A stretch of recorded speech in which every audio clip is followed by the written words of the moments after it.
Hey, welcome back everyone to the Black Brain Trust. This is episode 910, Black Politics. Please hit the like button to come in, share the video if possible, and hit that notification bell so you get all the updates from the Black Brain Trust. I'm here with my co-host and facilitator, Nagon 11.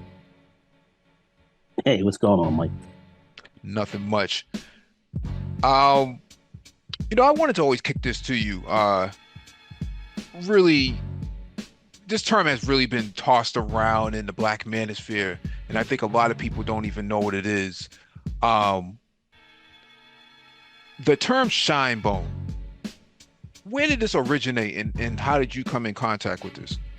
Well, the term shine bone was something that, really kind of goes back, well, back really towards the end of or the beginning of the 20th century, kind of moving back more towards, almost the 19th century as a guy who would sit down and he would be a shoe shiner. He would shine shoes for the man and just, and be dancing and kind of like step and fetch it. And he was basically, in some respects, what people would maybe call that individual today a coon or somebody who really was, or the old term, an Uncle Tom, if you will.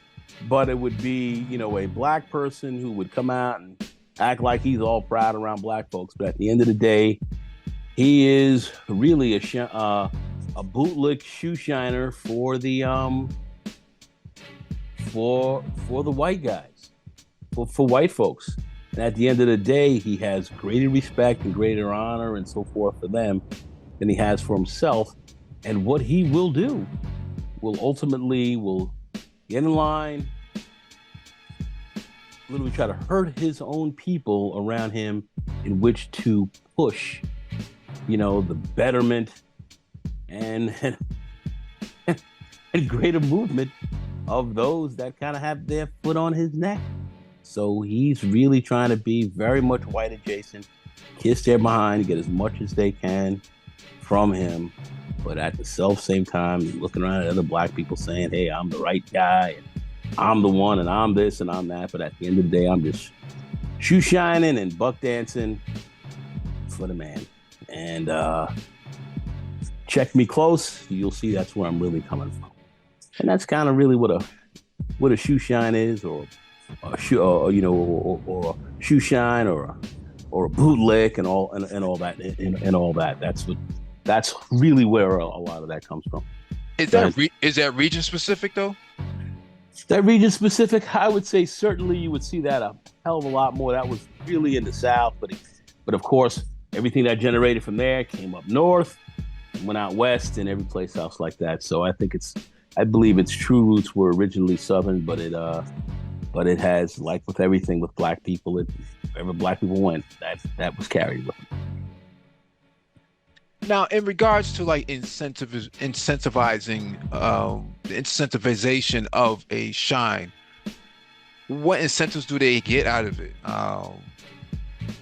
Well, I think what a shine really gets is he gets his little bit. He gets his few crumbs off the table. He gets a little bit.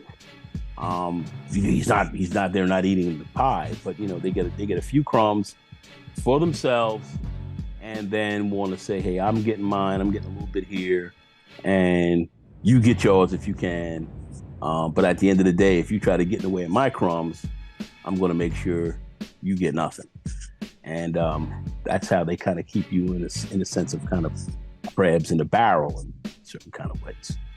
But give him a few crumbs on the table, make him look as though he's got it made. Everyone else gets kind of screwed over, and that's how that goes. But he's not getting much. He's getting some crumbs. He's getting some crumbs. He's getting a little bit. He's getting his grift, if you will. I know people call these guys grifters more today, but yeah, he's getting. They got their little grift on.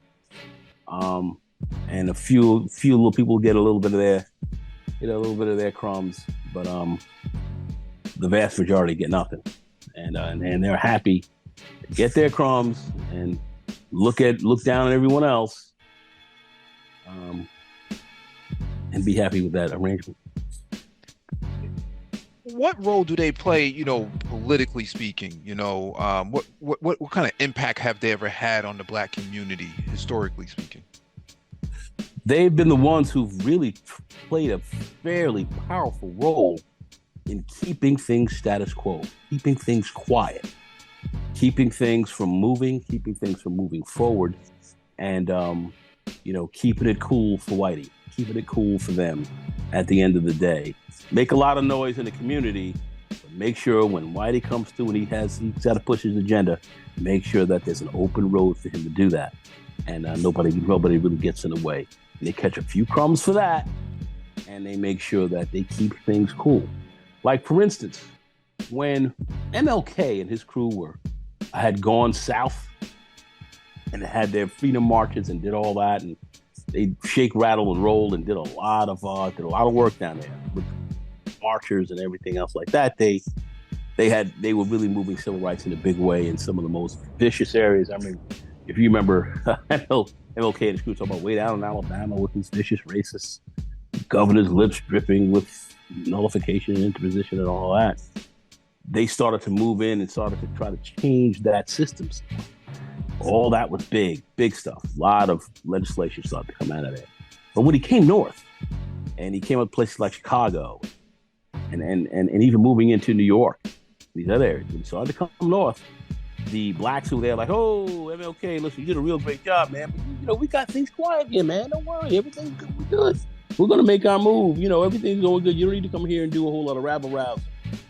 So when he came north, he found really more of these bootlicks and ShineBones up there who were quietly dancing for the man, literally trying to stop him from dealing with those same issues in the South. The South was very out front with it, didactic, if you will, from their perspective.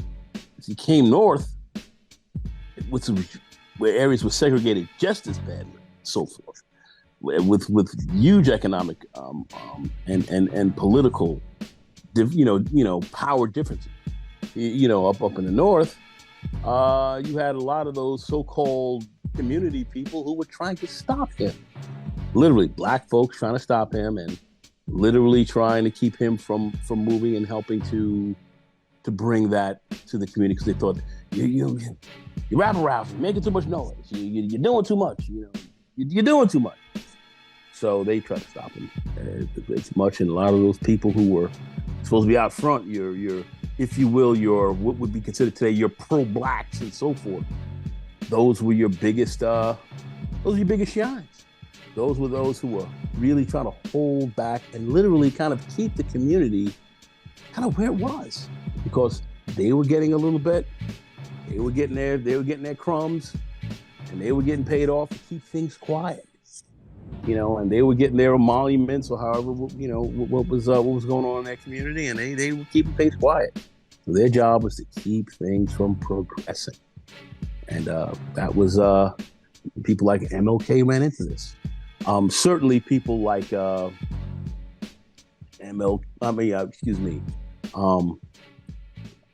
Malcolm and them, so they saw what that was all about, and they were calling that out as well. But yet, this was going on, and it was just as strong, if not stronger, in the north than you had it in the south. Those people were there to stop progress. Thinking in modern times, currently, is there anybody that comes to mind that you think would fit that term at this point? Yeah, we got so many, it's not even funny. But so many. Yeah, there are a lot. I think we've seen more than. This is about one of the worst times I've seen. About one of the worst times I've actually seen. That I've seen in history since I've been looking at this for the last 50 years. I would say this is pretty rough right now. And you have political leaders who are now out front, who are not any community leaders so much now. Now you have these political leaders who are in office, who are sitting in office right now, who are, without a doubt, pushing an agenda that is being moved by the far right, trying to push that really more so into your community to really keep things from changing. In fact, as they move to try to turn the clocks back, these people are actually involved with helping to, or signing on with turning back those clocks.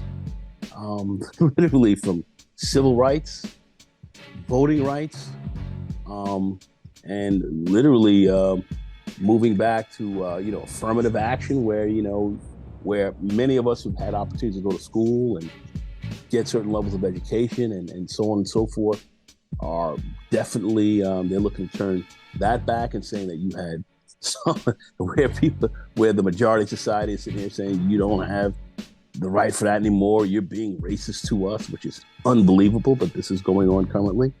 And you have these people who are pushing that. You even have one on the Supreme Court who was actually fully engaged in that type of in that type of agenda and ideal, and are more than willing to turn that back on them. And that person came from an affirmative action background, if you will. So they're really out here trying to do. So you have many, not only your political leaders, but you have many on the you have certain community folks. You certainly have. We see that certainly in your church community as well, who was classically much of that leadership came from there. Now you see them who are very well paid off and keeping things really quiet. And you have it down to a lot of people who aren't YouTube and these other places pushing that stuff out as well. So we see it all over. It's pretty broad. It's pretty broad, and we're going to be in a pretty tough fight. So because we have many of our own who have signed on with that, and who are good with it, and who are more than willing to be a co-conspirator with those who are trying to turn back the clocks on you in a big way and play it like that. And these are some of your most dangerous ShineBones. Those who are actually smiling, fronting as if they are those who have your interests, who are rolling you straight into a situation with those who don't have your interests, and they're telling you that that's okay. And you'll see what that looks like in the end when their real plan comes out. But you'll see what these people were really trying to do, and just how pernicious and how deleterious these folks really were. So I mean, if it's so rampant, where are the consequences? Where are the consequences? Well, the consequences we're going to see when a lot of these laws and so forth get turned back. What are the consequences on these people? A lot of these folks are not going to really suffer many consequences.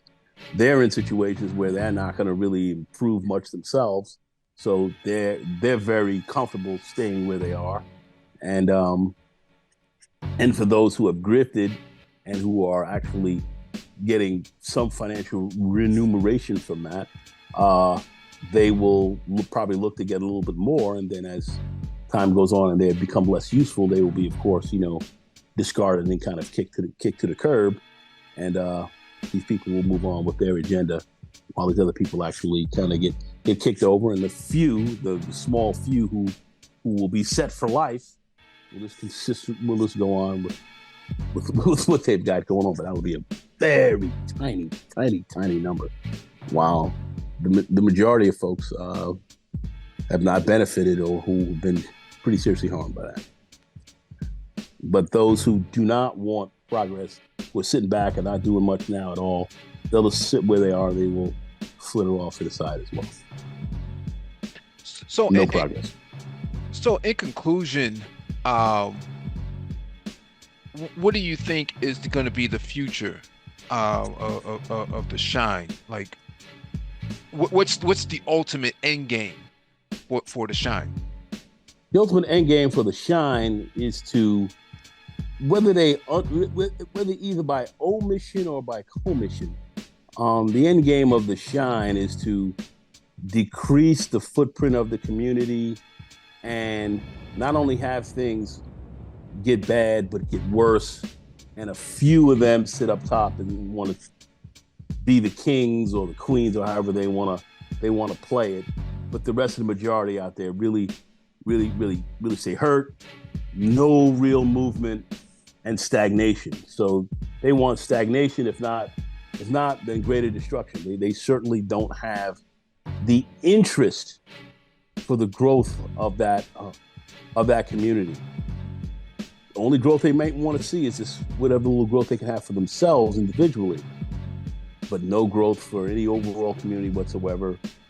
Damn, I would even go to say even their families down the line, because that's ultimately will impinge them as well. A lot of these guys are not going to make just large generational amount of wealth, so they don't even care about that. They're just looking for themselves. So their view is, let me run this thing as long as I can run it, and everything else that goes down after that, I'm not responsible for.